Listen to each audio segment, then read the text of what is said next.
बरसात की ठंडी रात थी। आसमान पर काले बादल गरज रहे थे और बिजली की चमक के बीच दूर पहाड़ी पर खड़ी पुरानी हवेली किसी सोए दैत्य जैसी लग रही थी। गांव वाले उसे काली हवेली कहते थे। कहते हैं वहां जो भी गया वापस नहीं आया। लेकिन अयान को इन बातों पर कभी भरोसा नहीं रहा। वह शहर से गांव आया था रिसर्च करने। काली हवेली का रहस्य उसकी थीसिस का विषय था। गांव वालों ने लाख मना किया, लेकिन अयान ठान चुका था। बारिश थमी तो वह टॉर्च और कैमरा लेकर हवेली की ओर बढ़ा। हवेली के भीतर घुसते ही दीवारों से सीलन की गंध, टूटी खिड़कियों से आती ठंडी हवा और अंधेरे का बोझ उसे महसूस हुआ। तभी उसे लगा मानो कोई उसके पीछे है। वो पलटा पर वहां कोई नहीं था। सीढ़ियों पर चढ़ते हुए अचानक उसकी टॉर्च बुझ गई। उसी पल हल्की सी मधुर हंसी की आवाज आई। कौन है वहाँ? अयान ने आवाज लगाई। अंधेरे से सफेद लिबास में एक लड़की बाहर आई। चेहरे पर हल्की मुस्कान, बड़ी बड़ी आंखें और चांदनी जैसी त्वचा। मैं अनाया, उसने धीमे स्वर में कहा। अयान उसकी खूबसूरती में खो गया। वह डर भूल गया। उन्होंने बात करनी शुरू की। अयान को लगा जैसे वह सदियों से अनाया को जानता हो।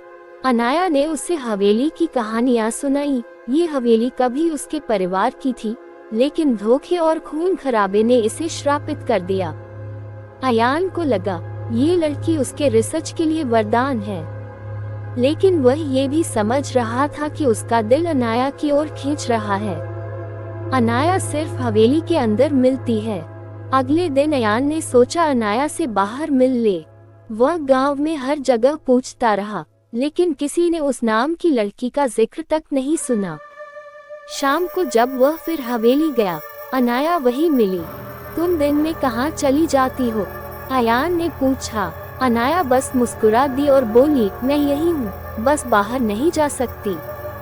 अयान को अजीब लगा, पर उसकी मोहब्बत अंधी होती जा रही थी। कुछ ही दिनों में अयान की तबीयत बिगड़ने लगी। उसका चेहरा पीला पड़ने लगा, आंखों के नीचे काले घेरे और रात को अजीब सपने।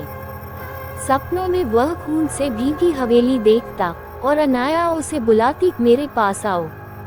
गांव का एक बूढ़ा साधु अयान के पास आया और बोला, बेटा हवेली छोड़ दे। वहाँ की औरत कोई इंसान नहीं, वह आत्मा है। वह जिंदा मर्दों से मोहब्बत करती है और धीरे धीरे उनका खून पीकर मार डालती है। अयान ने विश्वास करने से इनकार कर दिया। उसने कहा, नहीं, अनाया मेरी जान है, वह मुझे कभी नुकसान नहीं पहुंचा सकती। एक रात अयान ने साहस कर हवेली के तहखाने का ताला तोड़ा। अंधेरे में उसे दीवार पर पुराने चित्र दिखे। एक पेंटिंग में हवेली की मालकिन का चित्र था, वही चेहरा, वही आंखें। अनाया, पर नीचे लिखा था, अनाया सन 1890, रक्त की प्यासी, हवेली की आखिरी रानी। अयान के पैरों तले जमीन खिसक गई। वह समझ गया कि अनाया कोई इंसान नहीं, बल्कि सदियों से भटकती हुई प्रेतात्मा है। उसी वक्त अनाया पीछे से आ गई। अब तुम सच जान चुके हो, लेकिन फिर भी क्या तुम मुझे छोड़ दोगे? उसकी आंखों में आंसू थे और होठों पर दर्द भरी मुस्कान। अयान कांपते हुए बोला, तुम आत्मा हो, लेकिन मैं तुमसे प्यार करता हूँ। अनाया की आंखें चमक उठी।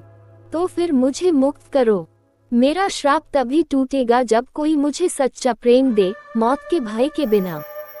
अयान ने गहरी सांस ली। वह जानता था कि अनाया के पास रहना उसकी जान ले सकता है, लेकिन वह ये भी जानता था कि बिना अनाया के उसकी जिंदगी अधूरी है।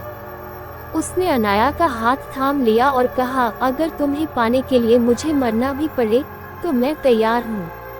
अनाया रो पड़ी। उसकी आत्मा का श्राप टूटने लगा। हवेली की दीवारें हिलने लगी, खिड़कियां टूट गईं और हवेली की जंजीरें खुल गईं। आखिरी बार अनाया ने अयान को गले लगाया। तुम्हारे प्रेम ने मुझे मुक्ति दी। अब मैं जा रही हूँ, लेकिन सदा तुम्हारे दिल में रहूंगी। उसके बाद वह धुंध में विलीन हो गई। हवेली खंडहर बनकर ढह गई। अयान वही जमीन पर बेहोश गिर पड़ा। सुबह जब गांव वाले पहुंचे, उन्होंने उसे जिंदा पाया, लेकिन उसके होंठों पर मुस्कान थी और आंखों में हमेशा के लिए अनाया की परछाई।